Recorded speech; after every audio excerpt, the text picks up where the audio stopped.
রিফান্ডের টাকা কিভাবে উইথড্র করবেন? মাত্র 2 স্টেপে মুভ অন ব্যালেন্স থেকে আপনার রিফান্ডের টাকা উইথড্র করুন। স্টেপ 1, অ্যাড ব্যাংক অথবা বিকাশ অ্যাকাউন্ট।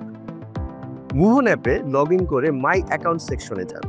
এরপর ওয়ালেট অপশনে ঢুকেই আপনার ব্যালেন্স ড্যাশবোর্ড এবং উইথড্রয়াল অ্যাকাউন্ট অ্যান্ড হিস্ট্রি দেখতে পাবেন। নতুন অ্যাকাউন্ট খুলতে উইথড্রয়াল অ্যাকাউন্ট অ্যান্ড হিস্ট্রিতে ক্লিক করুন।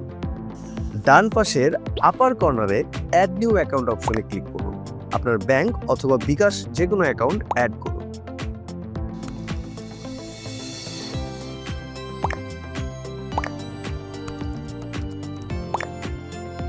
Step 2, withdrawal. অ্যাকাউন্ট খোলা হয়ে গেলেই ব্যাক অ্যারোতে ক্লিক করে আপনার ব্যালেন্স ড্যাশবোর্ডে ফিরে যান। এরপর অ্যাভেলেবল ব্যালেন্সের ঠিক নিচেই উইথড্র অপশনে ক্লিক করুন।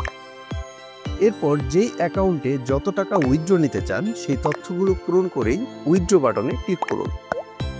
মনে রাখবেন, মুভ অন ওয়ালেট থেকে মিনিমাম 50 টাকা উইথড্র করতে হবে। উইথড্র রিকোয়েস্ট দেওয়ার 5 থেকে 7 কর্মদিবসের মধ্যেই আপনার টাকা উইথড্র হয়ে যাবে।